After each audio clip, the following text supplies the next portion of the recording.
world divided by what we believe, how we vote, and even who we are.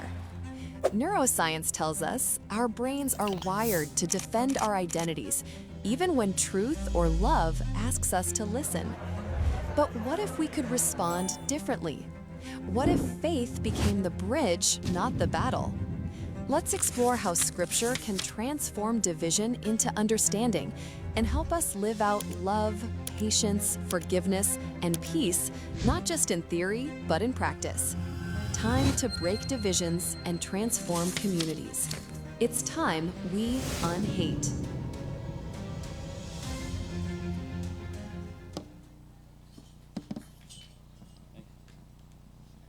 Sanay ako nung ano eh. Good morning po mga kapatid. Alam niyo, meron nung pag dumarating yung mga bare months, di ba? Alam ko na inaabangan niyo yung isang bagay eh. Yung sumilip si Jose Marichan doon sa dito. Pakisabi nga po sa katabi niyo, Merry Christmas! Yes, oo. Excited ba kayo? Malapit na mag-Christmas? Ha? Para daw sa mga bata lang yan eh. Pag mga matatanda na raw, wala na eh. No? Wala na excitement. No? Una po sa lahat, magandang umaga sa lahat. Even doon sa ating po mga kapatid na nanonood sa kanilang mga tahanan. Para po sa hindi nakakilala sa akin, meron akong ganyan, ha? Ako po si Pastor Mer Igia, admin pastor po ng ating church. Now, we are continually in the series ng ating pong yung ating pong series, ang title po ay Unhate, no? And ang purpose po nitong unhate na to is for us to unhate, no? Not to hate, no? At maging patakaran daw po natin sa ating buhay yung love, forgiveness, yung peace, no? Sabi nga po, we need to respond differently as Christians. Kasi kung tayo daw po ay i-apply din natin yung hate na yan, hindi daw po tayo magiging kakaiba doon sa mga unbelievers, no? So, isa po sa mga objective nito ng ating pong series ay para mai-apply natin itong tinatawag nating love, forgiveness, peace, transparency in daily life. Para na sa ganon, ay ma-break daw po natin yung tinatawag natin mga cycle of disunity sa ating pong community, sa ating pamilya, and even sa ating pong church. No? Okay, to start with, hindi ko po alam kung kayo po ay na-involved na doon sa tinatawag nating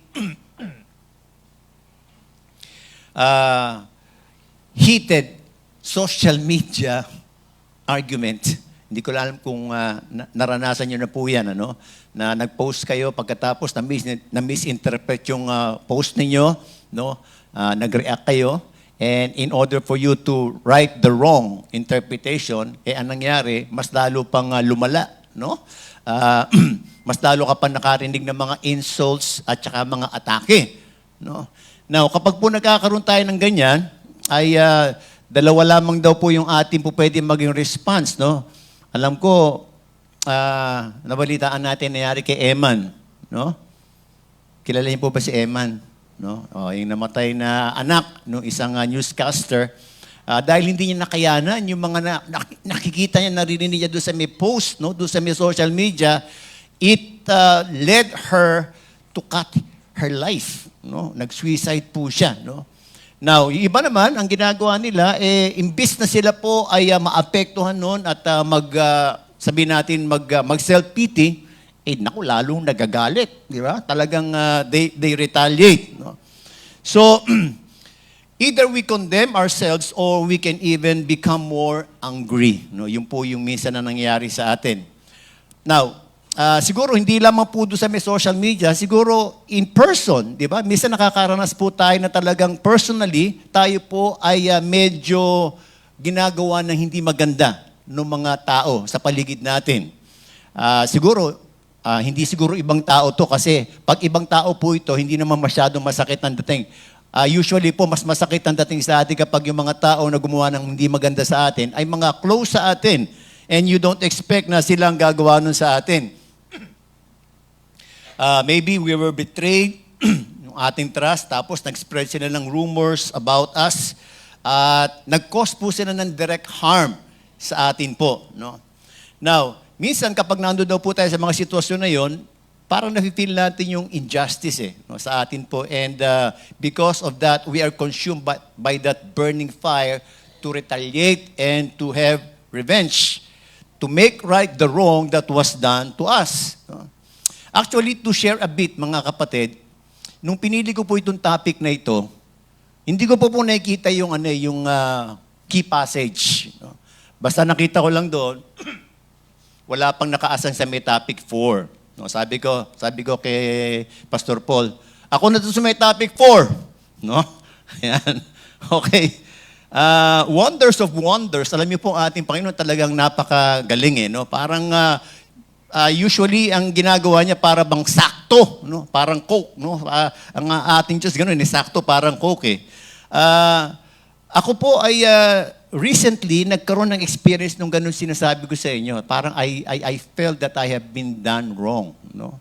At para bang hindi siya not intentional but intentional, no? Nag-cause ng pain and hurt sa akin na sobrang na-disappoint po ako, no? It was an obvious injustice, ano? And ang first reaction ko po ay mag-retaliate and to get even, no? I tried even to compose myself. So ang ginawa ko po ay sumulat ako, no? Yung ginawa ko po yun, lalo pong lumala yung sitwasyon at nakaranas pa ako ng ako ay sigawan, ano? So, ano po yung sumunod na kabanata, mga kapatid? Well, hindi naman po ako nagwala, no? Hindi naman po ako nagwala, no? Alam niyo, usually kapag daw po tayo nilalapitan ng mga tao na mayroong ganung mga problema na sila po ay natrato na hindi maganda, nakafeel sila ng injustice. Parang ang dali-dali po magsabi ng, alam mo kapatid, love your enemies.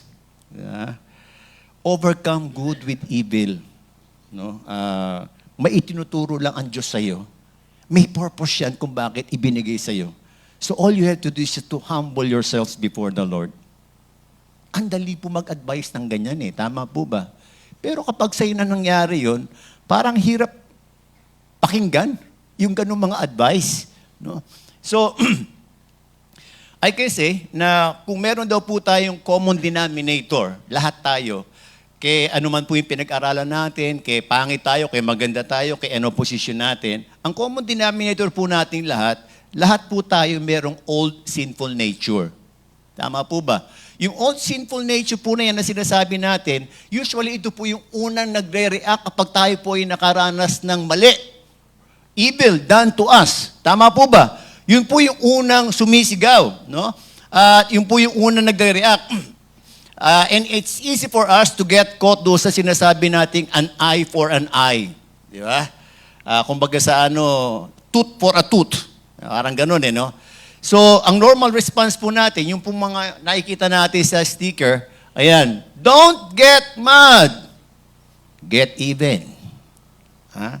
Ganyan po ba tayo? Don't get mad. Just get even. No? Nasabi ko po sa inyo kanina na ako pong pumili ng topic number 4.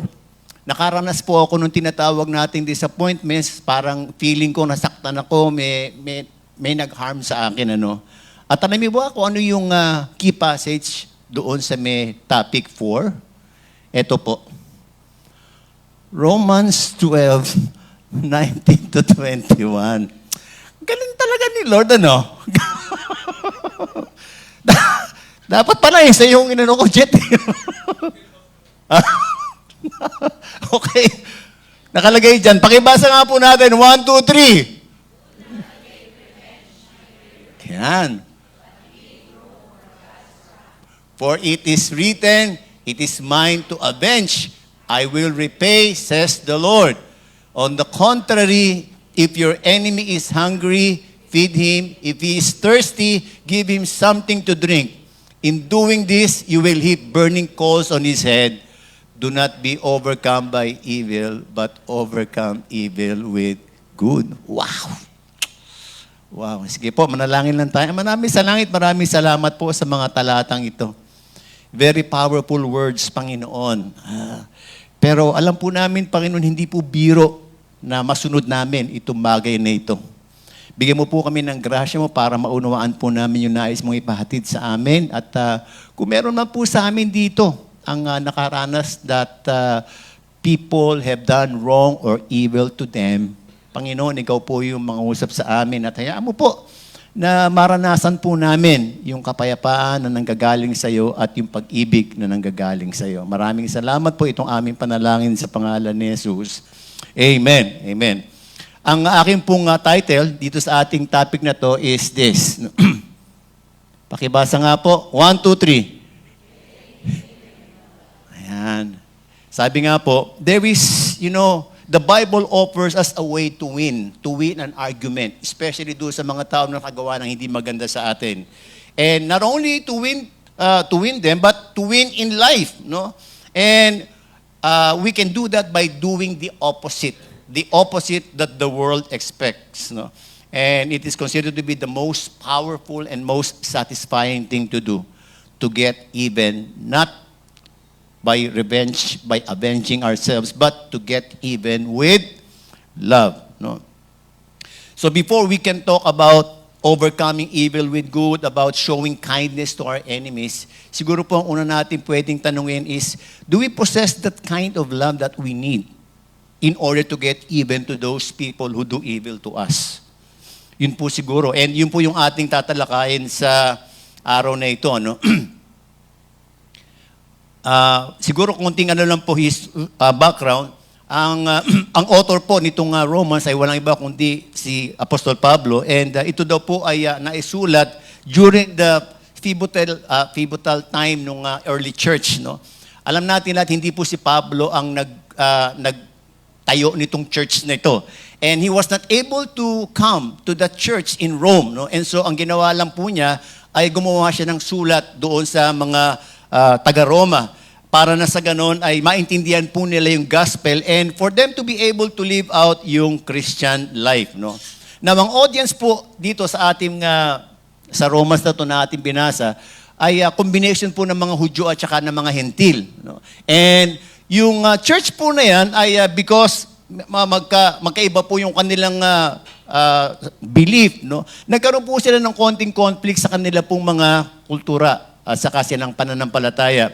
At ang nangyari po, yung mga Gentile Christians, para bang nagulat doon sa mga Jewish Christian na nagsasabi sa kanila, you need to be circumcised. You need to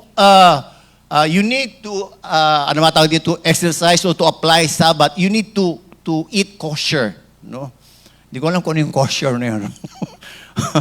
Okay, so meron silang konting disunity in relation to their belief at doon sa mga tradisyon na kinakailangan po nilang gawin. And so, that was the very purpose kung bakit po sumulat si Pablo sa kanila.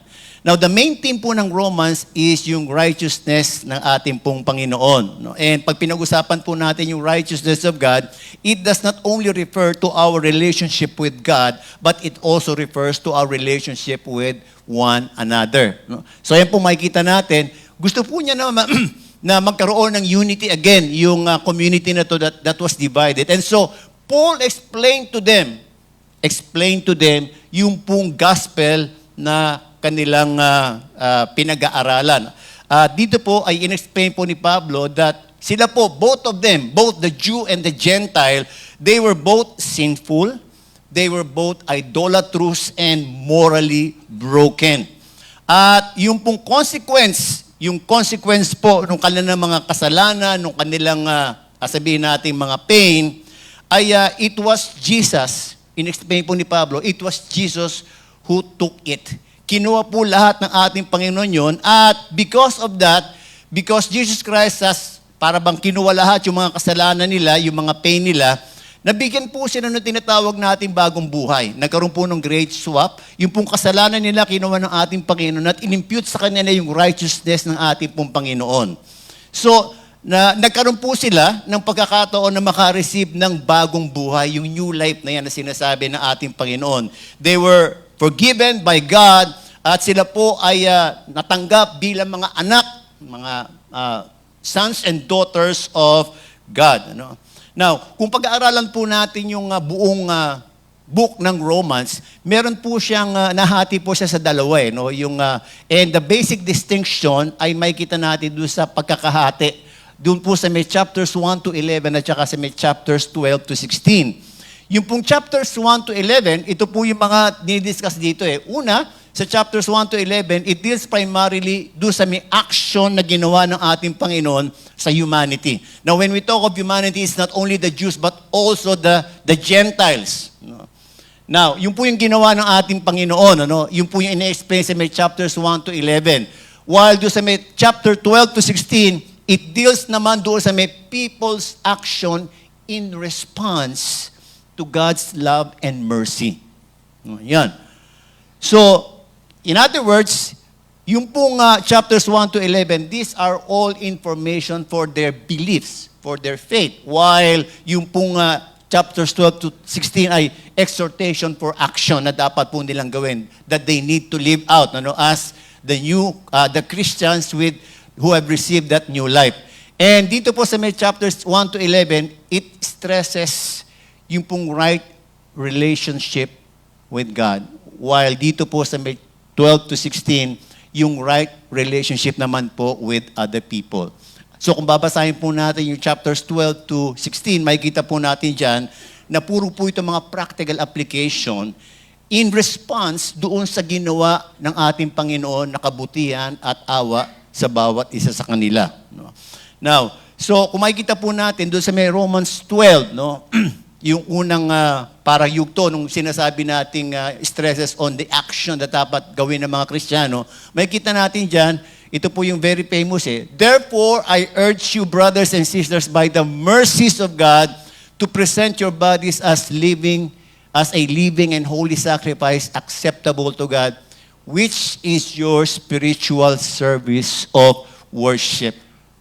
And so after explaining sa mga taga-Roma, yung lahat ng ginawa na kabutihan ng ating Panginoon para sila po'y mapatawad sa kanilang kasalanan at magkaroon sila ng bagong buhay, ang sinabi po ni Pablo rito, therefore, ito po yung kanyang conclusion, since we can never repay God, hindi natin kayang bayaran yung lahat ng ginawa ng ating Panginoon sa atin. Not one of us can forgive our sins. Not one of us can save his soul and spirit. But it's only God who can do that. To forgive our sins and to include us in his family. And so the only rational response that we can do is to worship him. Kung makikita po natin, sinabi dyan yung the word, I urge you. Yung pong urge you na yan, ayan, So, yung urge dyan is a strong appeal not to obey a command. Hindi po siya. But it's an encouragement, it's a voluntary act na gusto, ine-expect ng ating Panginoon o ni Pablo sa mga Hudyo as they learn and understand kung ano yung ginawa ng Panginoon sa kanila. And so, dinescribe po ni Pablo yung reasonable worship na yan as presenting their bodies, yung kanilang katawan as entire lives, as living sacrificed life to God para magamit po niya. Magamit po ng bawat isa sa service nila sa ating Panginoon. Because that's the only way by which they can repay God. Dahil sa laki ng utang na loob ko sa iyo, Panginoon, hayaan mong gamitin mo yung aking katawan para makapagsilbi ako sa iyo. Yun po yun. That's one, sabihin natin, expression nung tinatawag nating living sacrificed life to God. Yung pangalawa, sabi po rito, Christians should make this commitment the moment they understood what justification did to their lives. Alam natin lahat na wala pong pwedeng makagawa niyan sa kanila, kundi ang ating pong Panginoon lang. And so, the moment you understood yung extent ng justification na ginawa ng Diyos sa inyo, dapat magkaroon tayo ng ganitong bagay wherein we surrender our life. Now, ito daw pong ginagawang inuutos na living sacrifice life is, it should be made decisively as often as they desire. Hindi daw po siya once and for all na gagawin natin, na isang beses mo lang gagawin, na i-offer natin katawan natin. Every time. na makikita natin na yung ating pong katawan daw po hindi na natin nagagamit for righteousness sake, then we need to recommit our bodies to God. Ano? Yung popular saying daw po na sinasabi na God is my co-pilot, hindi daw po yung tama. Kasi dapat daw po malaman natin that God should be our pilot. Siya daw po dapat ang nagmamaneho ng buhay natin. That's the very essence of surrendering our bodies. We will allow God, we will let God manage our lives. No? Imamanage niya ating mga buhay. No? Now, the first investment po nung living sacrifice life, makikita po natin sa may Romans 12:3-8 yan, ay mag-serve po doon sa may body of Christ. Yun po yung utos ni Pablo sa kanila. By using the gift na ipinigay ng ating Panginoon sa kanila. No? Well, I believe na lahat po tayo na napunta sa pamilya ng Diyos, binigyan po tayo ng certain specific spiritual gift para magamit po natin sa iglesia so that we can be a part in the functioning and in the unity of the body of Christ by using our gift. No? At pag nag-complement daw po yung ating mga kanya-kanyang gift, dun po nagkakaroon na tinatawag nating unity sa body of Christ. No? Now, the second, another expression of this living sacrifice life ay i-live out naman daw po natin yung new life na yan na na-receive natin sa ating Panginoon by doing everything in love. Yun daw po dapat ang maging number one motivation natin, yung pong pag-ibig. And si Pablo po, in-emphasize po niya that love is the single most important criterion for approved Christian behavior. Now, when we talk of the word love here, hindi po ito yung tinatawag nating love na human love lang po natin. It's not the eros, it's not the storge, it's not the phileo love, but it's the agape kind of love. Yung pong pag-ibig na nanggagaling sa ating pong Panginoon. And what God seeks sa ating mga believers ay hindi daw po yung mga single word, the act of love na para bang isang bultuhan lang na parang malaki. Hindi po. Ang gusto po ng ating Panginoon makita sa atin yung continuing quality of life motivated by that genuineness of that love that we have received from God. Now, napakarami po mga bagay ang masasabi nating ibinigay ni Pablo kung paano daw po tayo makakapag sabihin natin, may apply natin yung love na yan doon sa loob ng iglesia ng ating Panginoon. Hindi lamang po sa loob ng iglesia ng Panginoon, kundi sa ibang mga tao din. Pero, we can say that one of the most important aspect of love ay yung pong tinatawag nating responding rightly doon sa mga nagkasala sa atin. Yung po yung pinaka-main focus nung main passage natin kanina. And the only right response doon sa mga tao na nakagawa daw po na hindi maganda sa atin is the word forgiveness. Sabi nga po natin, forgiveness. Ayan, Yung po mga avenge na yan, yung mga revenge na yan, ang parang pinakasusi po niyan, para hindi natin gawin yan, kinakailangan daw po ma-apply natin yung tinatawag nating forgiveness. Now, love and forgiveness is inseparable, mga kapatid. Hindi po sila po pwedeng paghiwalayin And pag sinabi daw po nating love,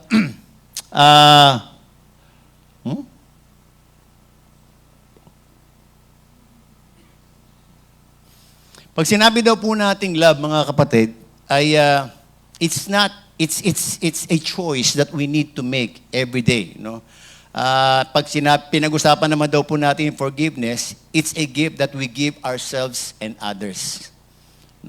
Alam natin lahat, pag pinag-usapan natin yung love na yan, is an action word. Gumagawa tayo ng mga bagay na para sa ikabubuti ng tao na ating ginagawa na ito. So if ever we are to apply yung love natin sa ating enemies, we will not, sabihin natin, hindi po natin aasahan na magkaroon siya ng pangit na pangyayari. We will desire for His good always. Yun po yung sinasabi ng love dito. At yung forgiveness naman po is a way by which we give ourselves that gift wherein we will be freed from the burdens of resentments and anger. Ayan, ano. So, yun po, ano. So, as we go on, mga kapatid, tingnan po natin kung ano po yung mga bagay na gusto ng ating Panginoon na matutunan natin dito sa ating main passage. Sabi rito, number 1, Beloved, never avenge yourself, but leave it to the wrath of God. No? Alam natin lahat na kapag daw po tayo gumanti, using our anger, no? Using our own way to make right the wrong that was done to us, yung atin daw pong pag-avenge ay hindi magkakaroon ng magandang effect sa ating mga buhay. Not only to us, but also to the people na ating pong gagawa nito. There is a saying that it is more important to be forgiving than to be right. Minsan gusto natin patunayan, hindi, tama ako, mali siya eh. Siya yung may kasalanan eh. Pero sabi rito, kung i-apply daw po natin yung ating binabasa ngayon, it's more important to be forgiving, no, than to be right. No? Now, pag pinag-usapan daw po natin yung, yung revenge, ang sabi po dyan, may nabasa po ako, revenge is a trap. Kapag daw po pala tayo ay nagalit at inilagay natin sa ating kamay yung paghihigante at hindi natin ibinigay sa ating Panginoon, we are putting ourselves inside a trap. No? Kami po dito, meron kaming trap na ginagawa para doon sa mga daga eh. No? Masarap po bang mapunta doon sa may trap? No? Lalo na yung ganyan, di ba? Talagang maiipit talaga yung... yung daga rito eh, no? Sabi, bakit trap? Well, it's a trap because our own revenge will keep us chained. Ano ba tawag dito? Mabibilanggo daw po tayo to the very person who hurts us. Kapag daw po pala tayo gumante sa ating sariling kakayanan, yun daw pong nakasakit sa atin, He will chain us. No? And it will consume our thoughts, it will poison our hearts, and ultimately, it will never truly satisfy. Ako, alam ko po, naranasan na siguro natin ito. No? Wala naman siguro magsasabi dito na hindi tayo nagkaroon ng sense of yung pagganti. Tama po ba? No? Masarap po ba ang feeling ng merong feeling of revenge dito sa loob? Hindi, di ba? Hindi siya masaya. And kapag daw po tayo nandun, masasabi natin na mas lalo daw po tayong napapasama kapag daw po tayo nandoon. Ano? So, ang sabi dyan, anong dapat na gawin natin? Never avenge yourself, but leave it to the wrath of God. Now, kapag nababasa po natin, leave it to the wrath of God, ano po yung nasa isipan natin na gagawin ng ating Panginoon? Ito ba yun? Yan ba yung tingin mo sa Diyos? Punisher. Mas matinding magalit ang Diyos. Naku, di ba? Harang, ganun tayo, di ba? Siyempre, kapag galit kayo sa isang tao, gusto mo mayroong mas masamang mangyari sa kanya. Kung ako, halimbawa, hindi ko kayang gumawa ng masama sa kanya na sabihin natin, lalo makakaano sa kanya, parang... Ganyan po ba ang ibig sabihin nung leave it to the wrath of God? Yung bang ang Diyos mas matinding magparusa? Di ba? Yung ba ibig sabihin nun? Na para bang pag walang nangyaring masama doon sa nakagawa sa ng masama, parang ang sama ng loob natin? Di ba? Pero mang ganun tayo. Now, this does not mean that we will be waiting na maranasan ng mga taong gumawa ng masama sa atin yung galit ng Panginoon. Hindi po yan ang ibig sabihin yan, yung leave it to the wrath of God. But, ang ibig po sabihin yan ay it's a statement to trust God. To trust that He sees the injustice, that He cares about the pain, and He will make things right in His own way and in His own time. Yun po yung ibig sabihin nung leave it to the wrath of God. No? Pag nababasa ko tong leave it to the wrath of God, meron akong naisip eh. No?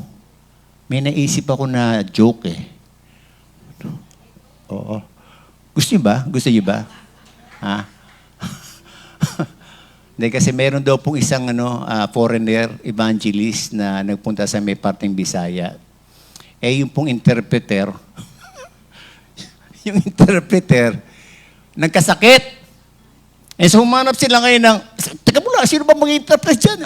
Ikaw na lang, magaling ka naman mag-English eh. Pedro, ikaw na lang. Okay, so, sa madaling salita, walang nagawa si Pedro kundi mag-interpret. So ito na ngayon, dumating na merong isang statement na binitiwan yung pastor o yung evangelist na sobrang full of energy. Ang sabi niya, repent! For the wrath of God will be upon you and nobody knows when. Wow. So tatagalogin ngayon ni Pedro. Oh, bigyan na. Okay, sabi ni Pedro, magpinturo kayo uli. Dahil darating ang daga ng Diyos. At ang daga ng Diyos ay walang katawan at ilong. Pero panalo tayo. Kasi nobody knows. When? Panalo tayo. Ayan. Okay ba yan? Okay ba yan? Okay. Ayan. At least may nakuha kayo, ha? Di ba? Yung repent niya, magpintura kayo uli, repaint. No? Okay. Ha? Hoy, wala akong sinabi ganyan, ha? Actually, totoo po yan. Totoo po yan. Nangyari po talaga yung kinuwento ni ng isang pastor natin doon sa may Bisaya. Ganun daw po yung ginawa niya. Okay. So, pag sinabi natin, leave it to the wrath of God, hindi po ibig sabihin, hayaan natin na ang Diyos ang gumanti sa atin at gawan siya ng masama. Hindi po ganun. It's a call to trust God at magkaroon tayo ng, sabihin natin, pagtitiwala that we will see justice. Magkakaroon ng justice kung merong mga injustice na nangyari. And ang ating Diyos, He cares about our pain. And so kung nagkakaroon man kayo ng pain, nasasaktan kayo, okay lang yan sa Panginoon. He cares about our pain. And sabi po dito, He will make things right in His own way and in His own time. Ayan, Now, tapos inulit pa po ng ating Panginoon, ayan, God's vengeance is always restorative. At ang intention po ng ating Panginoon, pag sinabi natin wrath of God, hindi po para saktan sila, hindi para po gawan ng masama, kundi to heal the person who does us wrong and to bring justice in a way na minsan hindi daw po natin kayang maintindihan. Bakit? Kasi po ang ating pong Panginoon, yung kanya pong justice is rooted in love and in righteousness.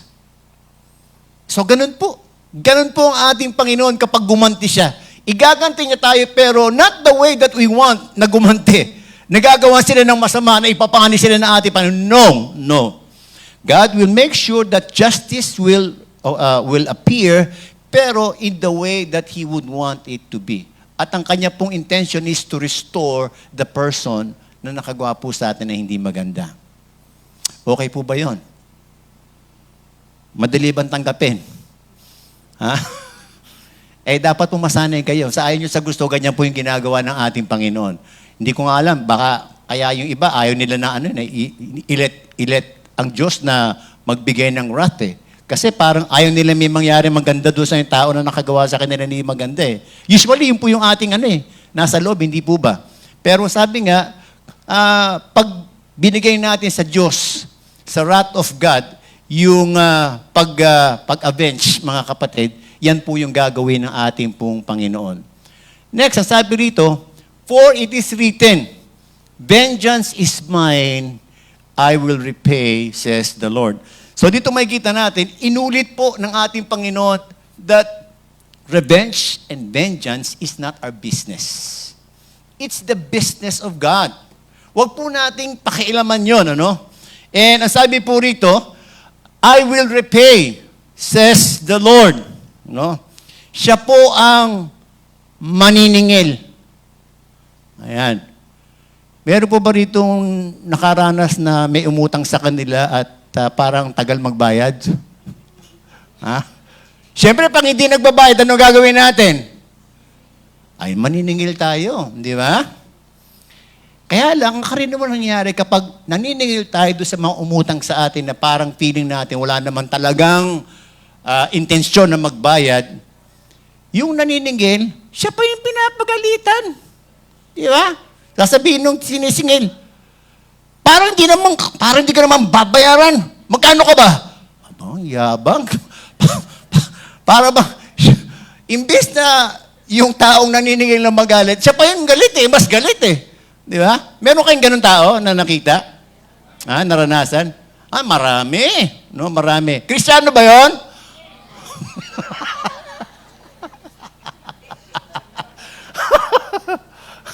Ayan. No? So, ang advice sa atin, huwag kayong maniningil. Okay? Kung hindi nagbabayad, hayaan nyo ang Diyos ang maningil. Okay? Kasi, kapag tayo po ang naningil, masasabi natin, mas lalo tayong masasaktan eh. No? Kaya sabi ng Panginoon, huwag tayo maningil. Now, yung pong word or statement na I will repay, there are two ways we can describe it. Una, in a good sense, to repay with kindness. And in a bad sense, penalty and vengeance. Ano usually ang naiisip natin pag sinabi ni Lord na I will repay? Ano po yung nasa utak natin? Number 1 o number 2? Sa totoo lang, magpakatotoo tayo, ano yung naiisip natin? Ito o ito? Ayan tayo di ba? Lahat naman tayo ganon. Di ba? In a bad sense, pag sinabi natin repay, ay nako, pag siningil ka ng Diyos, lagot ka. Di ba? So tayo ngayon, sasamahan natin ng panalangin, Lord, hallelujah! Lord, hayaan mo po na singilin mo sila. No? Pero nasa isip natin, in a bad sense. We never think of this. Ginawa na ako ng masama, gagawin pa ng mabuti. No? Now, tanin ko po kayo mga kapatid, paano po tayo sinisingil ng Diyos doon sa mga maling ginawa natin sa Kanya? Paano tayo sinusuklian ng Diyos doon sa mga... Nakagawa po ba tayo ng hindi maganda sa harapan ng Diyos? Sino po rito hindi nakagawa ng hindi maganda sa Diyos? Pakitaas ang kamay. Si Joseph? Okay. Lahat po tayo, di ba, gumawa ng hindi maganda sa Diyos eh. We offended God so many times. Tama po ba? Sa ating disobedience, sa ating unfaithfulness, sa ating mga idolatries. Tama po ba? Paano tayo sinusuklian ng Diyos? Ano yung weapon na ginagamit ng ating Panginoon sa atin para tayo i-repay? Ayan. You know, the weapon that God always used to repay the evil we have done against Him, ito po yun. May baril siya eh. Kaya lang yung lumalabas yung may baril niya, love. Ayan. So, hindi lang pala tayo magpo-forgive doon sa nakagawa na hindi maganda sa atin. Susuklian natin sila ng maganda. So, ang sabi po dyan sa ating to the contrary, if your enemy is hungry, ano sabi dyan? Feed him. If he is thirsty, give him something to drink. For by so doing, you will heap burning coals on his head. Naintindihan po ba natin yan? You will heap burning coals on his head. Yan po ay kinuha doon sa may Proverbs 25 verse 22. No? Alam niyo po, sa ancient time kasi doon sa mga Hudyo, wala pa pong wala pang M-gas noon at saka gasul. No, wala pa pong kalan noon. Ang kanila pong way ng pagluluto ay sa pamamagitan ng mga uling. Yung pong kanila pinagluluto, no. Now, during winter time po, ang nangyayari daw po, minsan merong mga tahanan na nawawalan sila ng coal, nawawalan sila ng uling na may apoy. And so ang gagawin daw po nila, pupunta sila sa kapitbahay nila at manghihingi daw po sila ng uling na may apoy na para yun po yung gamitin nila na pang-apoy doon sa kanilang pagluluto para sila po ay makapagluto at makakain at hindi magutom. Ayan. So, ganyan po itsura niyan, no? And when they do that, they are, doing an act of kindness and love doon sa kanilang kapitbahay, no? Yan po yung ibig sabihin ng heaping coals, no, sa kanila pong head. So, yung pong pagbinigyan mo daw po ng inumin, it is tantamount to that. Pag binigyan mo ng inumin yung iyong kaaway, binigyan mo ng food yung kaaway mo, it's tantamount to that. Na kung saan, since may pangangailangan yung kapitbahay mo, bibigyan mo siya ng pangangailangan niya para sila po ay makaluto. Now, ganito po ang itsura dapat niyan.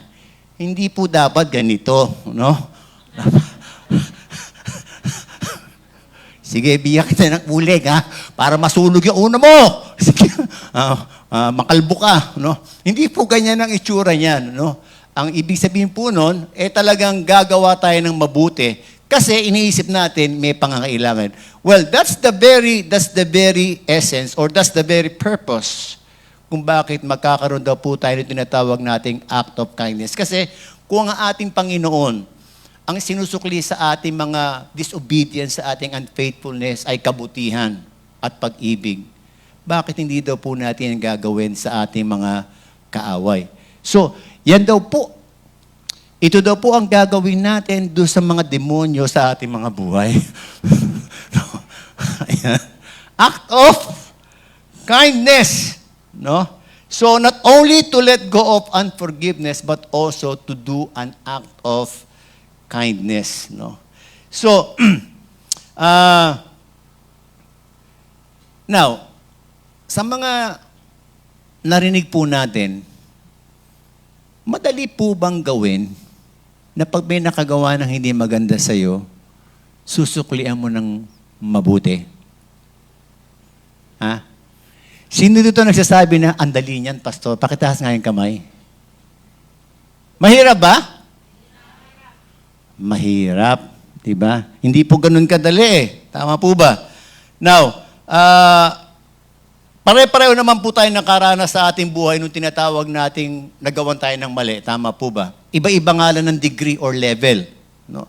Pero, no matter how deep, gaano man daw po kalalim yung sakit na ginawa ng tao sa atin, mga kapatid, yung mga wounds and hurts na ginawa sa atin, hindi daw po doon nakatingin ang Diyos natin. Ulitin ko, hindi po nakatingin ang Diyos doon sa kung gaano man katindi yung ginawang masama sa atin ng tao. Hindi po siya doon nakatingin. Nakatingin po ang ating Diyos kung ano ang magiging response natin doon sa ginawa sa atin na hindi maganda.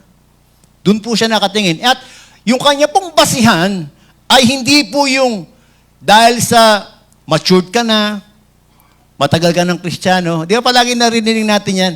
Ay kapatid, kung sino yung matured, siya yung dapat na mas nakakaunawa. Ay di wow. Ha? Para yung sino bang mas matured? Di ba ikaw? O dapat ikaw nagpapatawad? Dapat ikaw nagpapasensya? Di ba matagal ka ng Kristiyano? Ang dali po magsabi ng ganyan eh. Di ba? Ang dali magsabi ng ganyan eh. Pero minsan, kapag tayo na po yung biktima, parang ang hirap ng gawin. Tama po ba? Now, hindi po ako magtuturo kung paano at kung anong gagawin natin para masuklian natin na maganda yung gumawa ng hindi maganda sa atin. But what I will be sharing to you is the one thing that we always miss doing. Kaya nagkakaroon tayo ng struggle na mahalin yung kaaway natin. Ulitin ko po, meron po tayong isang bagay na nami-miss palagi. Kaya nahihirapan tayong gawin yung sinasabi ng ating Panginoon na overcome evil by good. No? Balikan po natin yung ating ito pala. Ang sabi po ni Spurgeon, returning evil for good is devil-like. Returning evil for evil is beast-like. No? Pakibasa nga po, 1, 2, 3. But,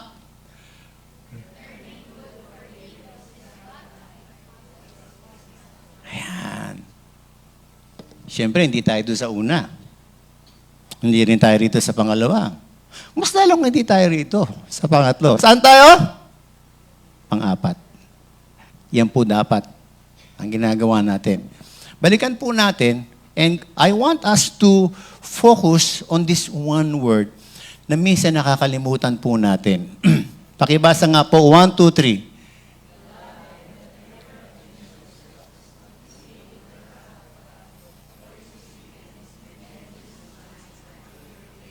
Okay. Ano po yung nakapulang word? Pakibasa nga po ng malakas, 1, 2, 3.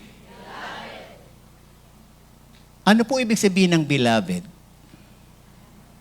What is picturing in your mind when you say beloved? Ha? Beloved ba kayo? Ha?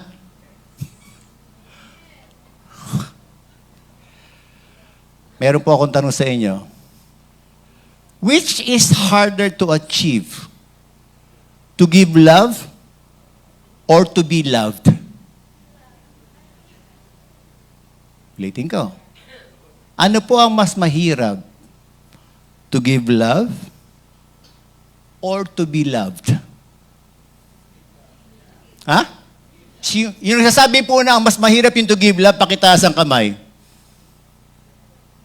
Yung nagsasabi na mas mahirap yung to be loved, pakitaas din ang kamay. Yung ayaw sumagot, lumabas na po kayo.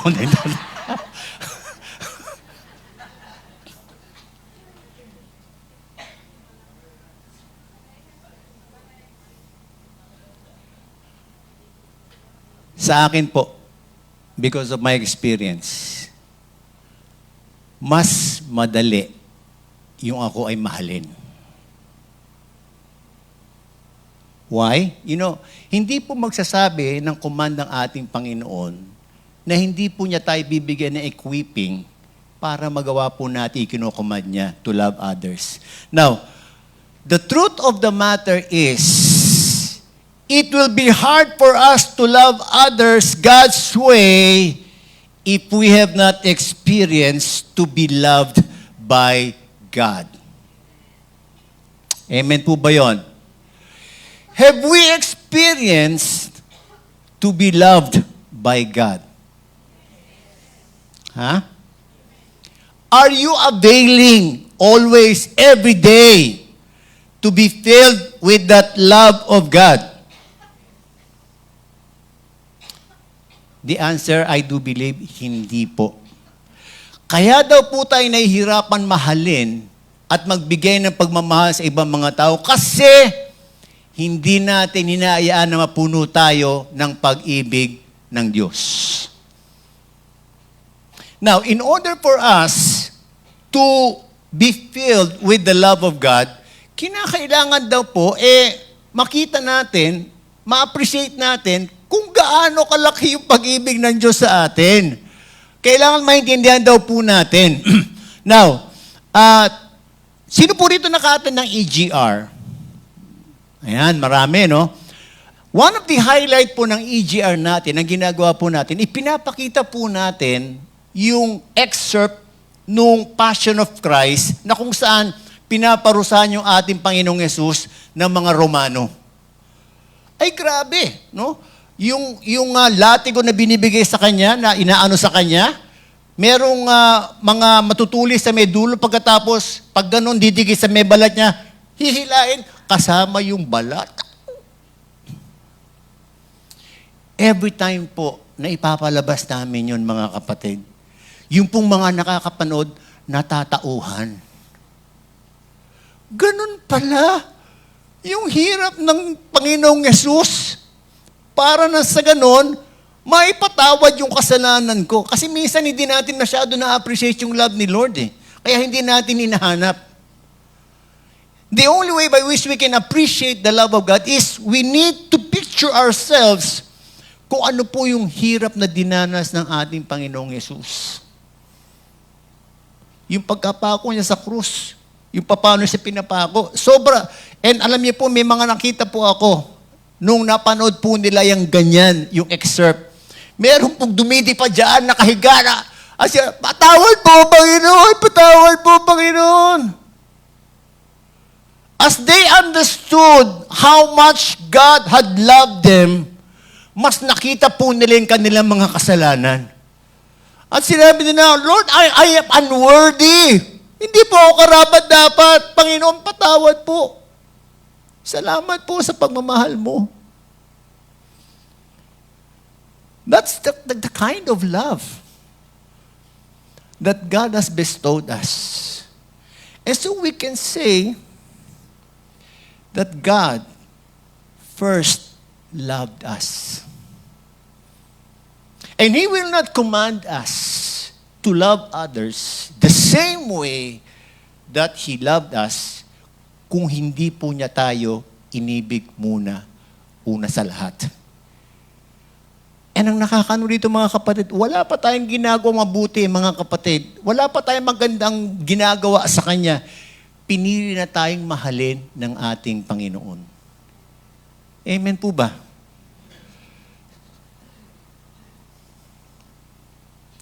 So, ito po yung panalangin ni Pablo eh.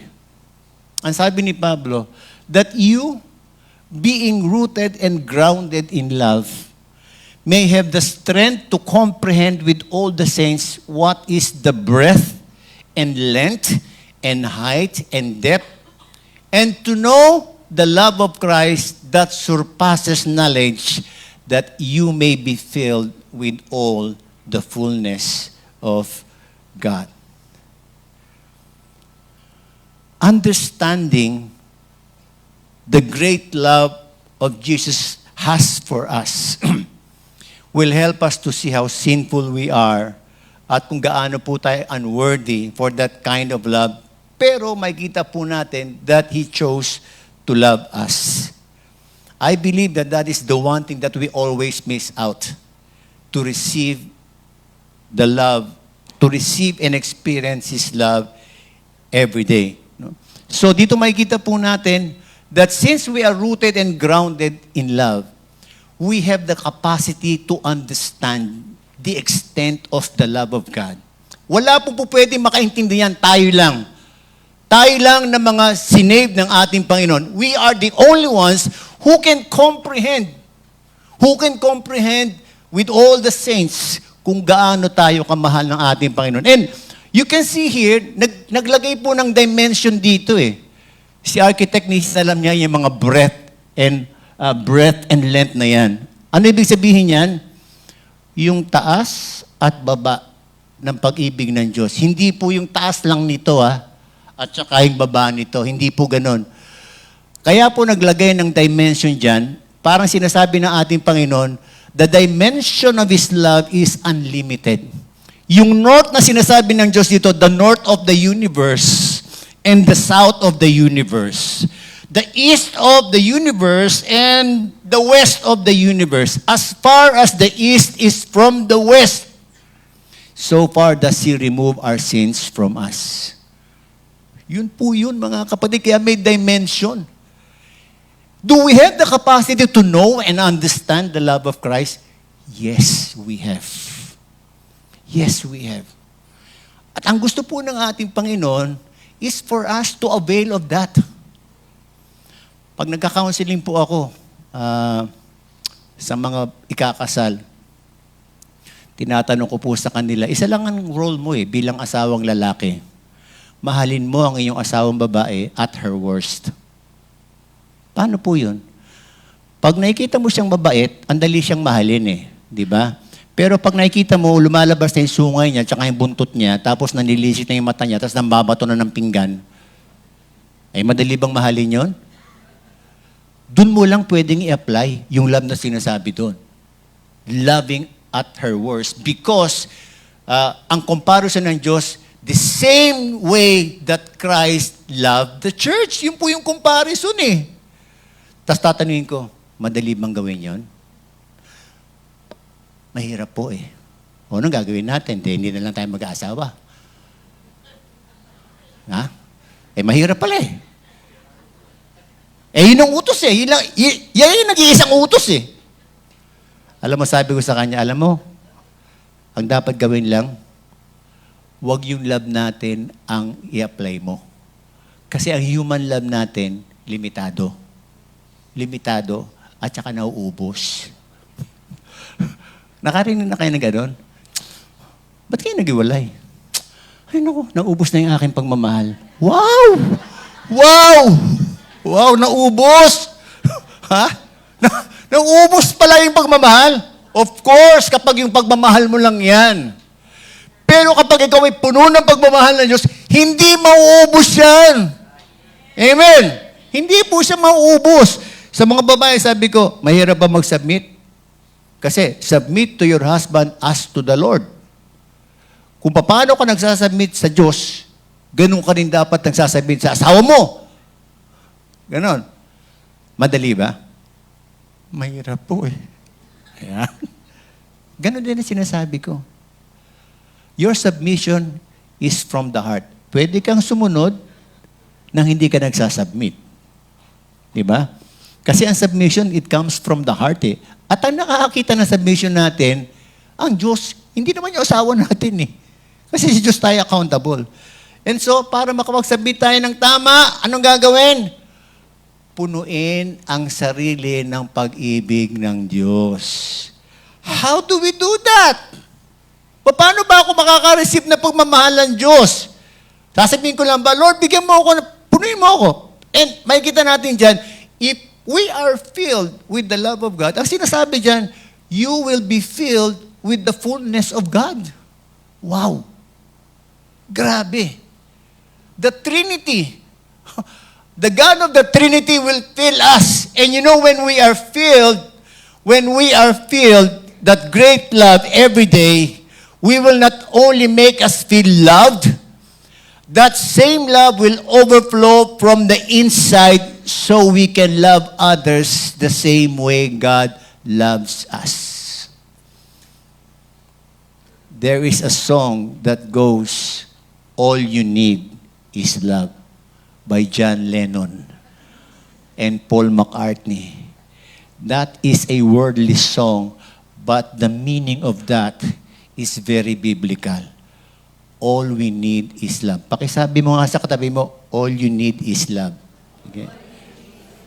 Yan lang. Kaninong love? Hindi yung love ng asawa mo. Dahil hindi ka masasatisfy sa love ng asawa natin. Wala po yun. Hindi mangyayari yan. Wala pong nasatisfy sa pag-ibig ng kaibigan, ng magulang, ng asawa. Hindi tayo masasatisfy dyan. Ang makakapag-satisfy lang sa atin, pag-ibig ng Diyos. Amen po ba yun? Now, to be filled with the love of God is to be filled with the fullness of God. Now, ano po yung promise ng ating Panginoon kapag puno daw po tayo ng pag-ibig ng Diyos at ng fullness ng Diyos? To experience how to be loved, help us to see our unworthiness and sinfulness. To be loved by God is to experience healing, satisfaction, and overflow of the fullness of God. And to be loved gives us the strength to forgive and to overcome evil with good. All we need is love. Ang promise po ng ating Panginoon, kapag daw po tayo puno ng pag-ibig, pakibasa nga po, 1, 2, 3. God, to do far more abundantly than all that we ask or think, according to the power at work within us. To Him be glory in the church and in Christ Jesus. So ano ibig sabihin nito mga kapatid? Mahirap gumawa ng mabuti sa mga taong gumawa ng masama sa iyo. Pero kapag puno ka ng pag-ibig ng Diyos, ang sabi diyan, even the impossible, even the things that you cannot do, it's hard for you to do, you will be able to do that. Why? Because there will be a power inside of you that will cause you to do it. What's that power? The love of God. Amen po ba? Now, ang tanong ko po, since sabi nga po natin, all we need is love. Meron po ba kayo ngayon dala-dala sa loob ninyo ng pag-ibig ng Diyos? Are we filled with the love of God today? O kulang? Gusto ba nyo na matanggap yung pag-ibig ng Diyos? Ang sabi nga, which is harder, to give love or to receive love? Ito po yung gagawin natin, mga kapatid. What do we need to do? Of course, number one, hihilingin natin sa ating Panginoon yung strength sa Holy Spirit to do what we need to do. Una, of course, we will surrender our anger, our pain, our hurts before the Lord, and to trust Him and to let Him be the one to make right the wrong that was done to us. Nasabi ko sa inyo kanina, recently nakaranas ako ng ganyan na parang feeling ko ginawan ako ng injustice eh. You know, I am in the process of pursuing to be filled by love of God every day. Hindi naman agad-agad yun eh. Kaya lang, kinakailangan, para matanggap natin pag-ibig ng Diyos, dapat una, surrender natin yung anger natin. Pangalawa, allow the Word of God. Every day, hindi po ako sumasala na makinig ng salita ng Diyos. And I am praying that the Word of God that I heard will sink deep in my heart to guard my heart and my mind para hindi ako makagawa ng mga decision na mali. And then lastly, we need to open our hearts and to allow the love of God to fill us. Because as we are filled with the love of God will enlighten us, will heal us, and will free us from any resentments and unforgiveness. Hindi ko po alam kung meron po kayong mga dala-dala ngayon na mabigat. O matagal nyo nang dinadala na hindi pa nyo nare-release. You know, God, hindi po aksidente na nandito kayo. God would want to free us. And for us to be able to experience, yung kanyang love. Gusto po ba natin yan? If you want to receive the love of God today, I want you to stand up. Kung gusto po niyo matanggap yung pag-ibig ng Diyos ngayon to the fullest, tayo po tayo. You know, and as we stand up, mga kapatid, we will be singing a song, and pakinggan nyo lang po ito. As we are singing the song, gawin po natin ito. If there are any anger and pain that we need, to really offer to the Lord, i-let go po natin yan. Yung salita po ng Diyos, bibigyan niya tayo ng salita, kakausapin niya tayo. And as we do these two things, as we're singing the song, let's open our hearts. It will be between you and God right now. Huwag na po muna nating isipin yung mga katabi natin. Kahit maliit po na resentments yan, kahit maliit na sama ng loob yan, hindi po nais ng Diyos na manatili yan dyan eh. Kasi ang gusto ng ating Panginoon, ang pupuno lang ng ating puso ay yung pag-ibig niya.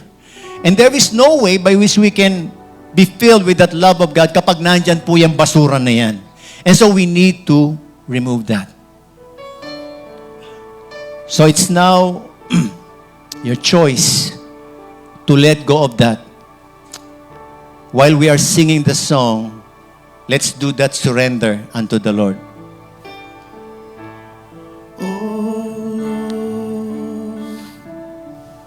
Your tenderness Yes, oh God.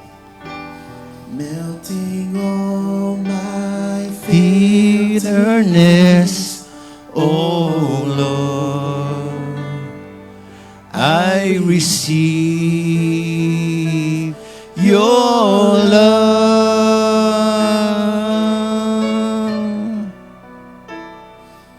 Oh Lord, I receive your love. Oh Lord, your loveliness.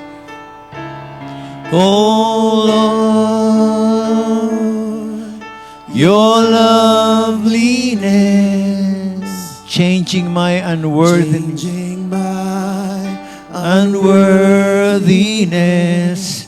Oh Lord, I receive the love of God right now. your love.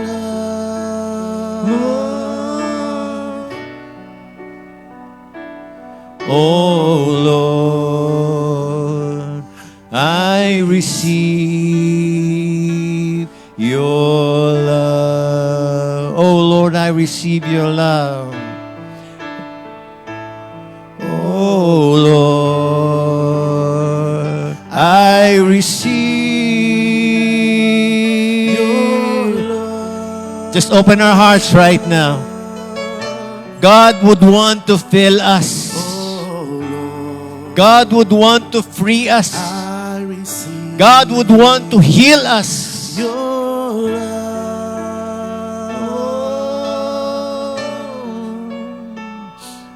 Oh Lord, I receive your love. One more time. Oh Lord, your tenderness. Oh Lord, yes, your tenderness, your tenderness, melting all my bitterness. melting all my fears. Oh yes, oh God. Oh Lord, Let healing flow right now in Jesus' I name. receive Let healing flow right now. your love.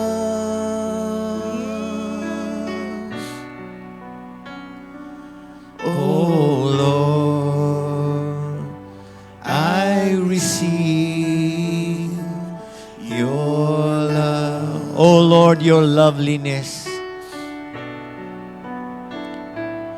Oh Lord,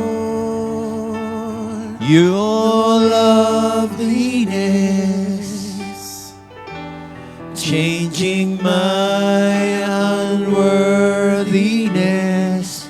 Oh Lord, I receive your love. Oh Lord, I receive your love. One more time. Oh Lord, I receive your love. Hallelujah. Hallelujah. Thank you, Jesus.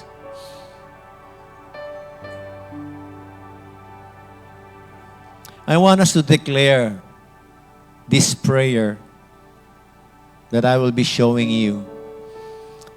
At pag sinabi po natin to, mga kapatid, sabihin natin with full conviction. Sabihin natin with full conviction. 1, 2, 3. I am forgiven. Sabihin po natin, sabay-sabay. 1, 2, 3. I am forgiven. I am loved. I am free.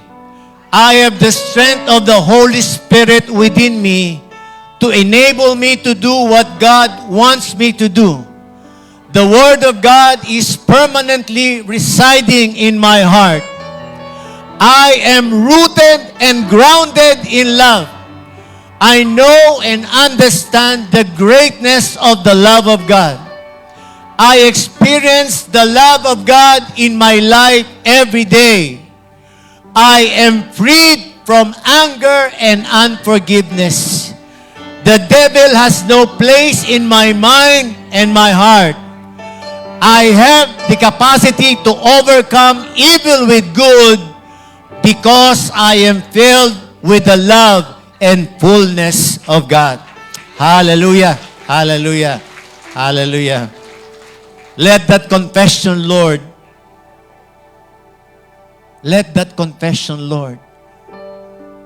transform the very depths of our hearts. Lord, I pray that your healing will continually flow.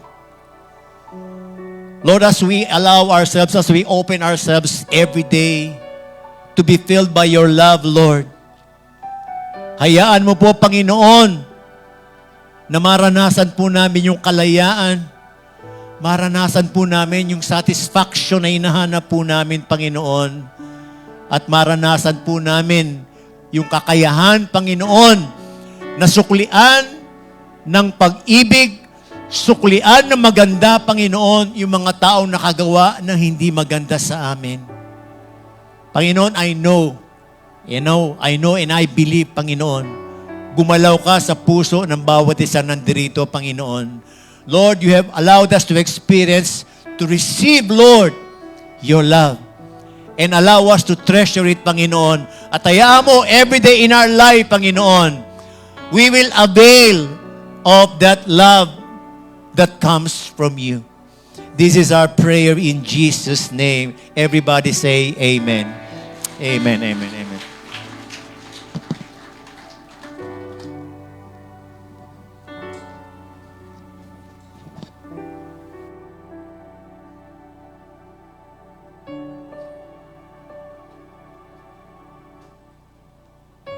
All right, let us continue to be in the presence of the Lord and prepare our tithes and offering.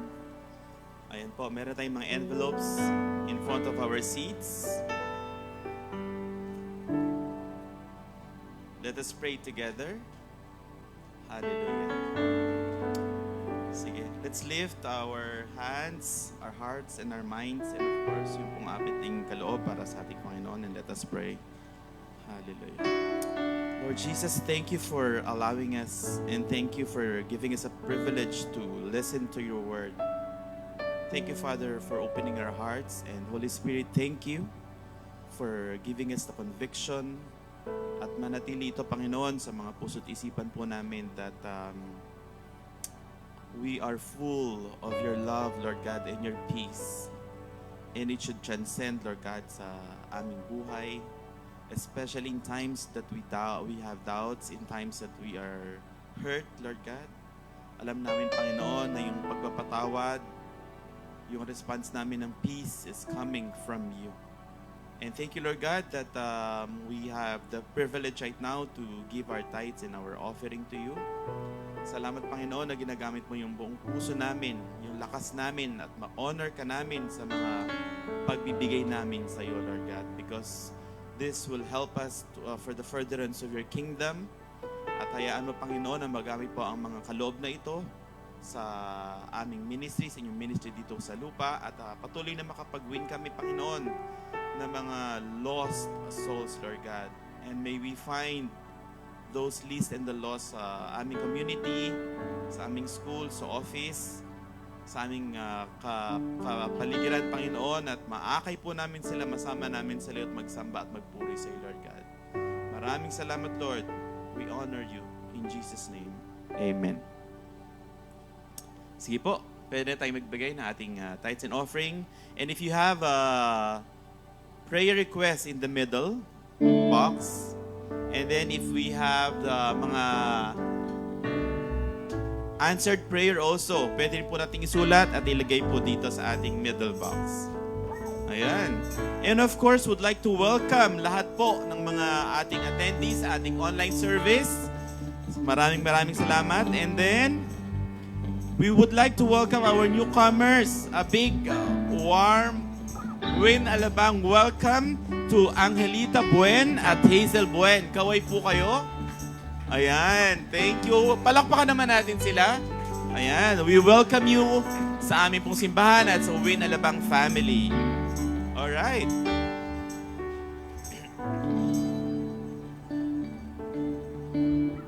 Alright, so for some announcement naman po tayo dadako ngayon. Lahat po ng mga able ministry, you will have your fellowship today.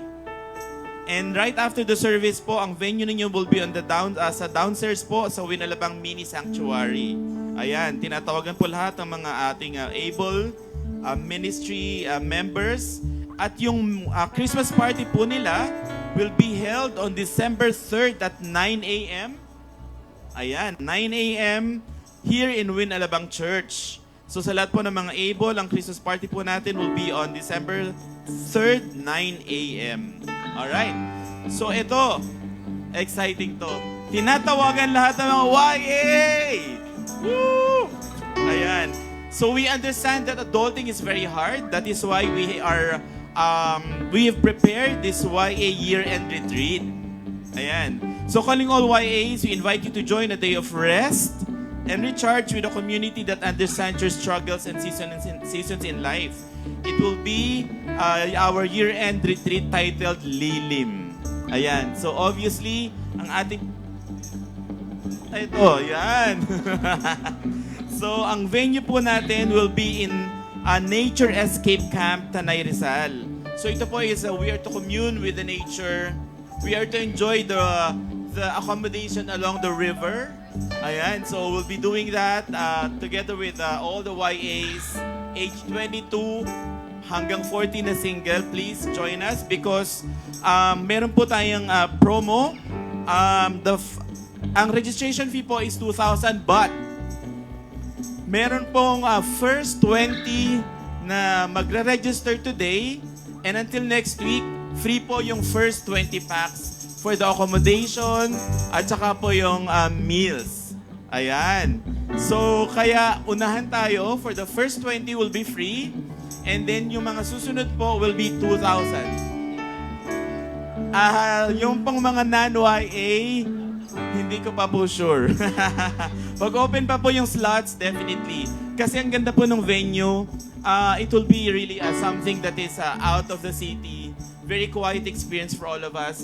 And the YA core team really search well kung saan po yung best venue natin. So please, lahat ng mga YA, please approach Ate Ange at saka ako sa baba mamaya at mag-register na po tayo. So, Win Kids Christmas Party. Ayan. Next. To all parents, guardians, and kids, get ready for Win Kids Christmas Party operation. So, ang theme po nila is Christmas Treasure. This is on December 14, 2025 at 2 p.m. dito po sa ating church. At ang registration fee po is worth 350 pesos with inclusions on food, loot bag, and giveaways. Deadline. Please take note, parents and guardians. On registration will be until November 30 only. Ayun. So please, November 30, ang deadline po ng registration para po sa ating Win Kids Christmas Party. And of course, Ladies Christmas Party. Ayan. Calling all ladies, you will have your Christmas party on December 6, 2025 at 1:30 p.m. here at Winalabang Main Sanctuary. And the theme is Winter Wonderland. So dapat itodo po yung aircon. Because mga boots and the fur lalabas po sa ating mga closet dyan. And the topic will be flourishing through all seasons, a Winter Wonderland Christmas Fellowship. Ang speaker po natin is si Pastora Eunice Eguia. And ang attire, winter clothes. Bawal ang hindi nilalamig that day. For more information, just approach Sister Beth Ciudad and be ready for raffle prizes and a lot of surprises awaits you. Ayun. Young couple year-end Thanksgiving and Christmas party naman. Young couples, please come and join our year-end Thanksgiving and Christmas party on December 7 naman. Wow, sunod-sunod ang mga Christmas parties natin. December 7, the venue will be at Dee's Residence in Ayala, Alabang, Muntinlupa. This is at 5 p.m. onwards and come dress as K-pop. I think maraming mga lalabas sa K-pop dito. And kaming mga dads, sobrang well-trained na kami ng mga anak namin sa K-pop. So, K-pop Demon Hunters. Alright. So, for more information, just approach Bro Nino, Puno, and Deb. Ayan. So, salamat po. Tawagin natin si Pastor Paul para sa ating benediction. Thank you. Thank you, Kuya Dan. Hindi ko na nakita masyado yung announcement. Nakatingin ako sa sapatos mo eh. Okay, tayo po tayong lahat. Taas po natin ang ating mga kamay. I have been crucified with Christ, and it is no longer I who live, but Christ lives in me. And the life which I now live in the flesh, I live by faith in the Son of God, who loved me and gave himself up for me.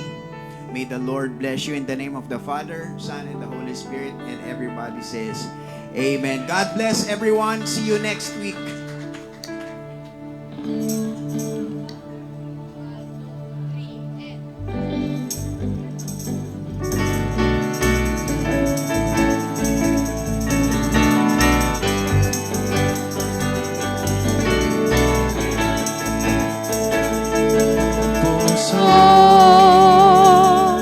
Walang alinlangan, buhay inalay niya. Siya'y si Jesus,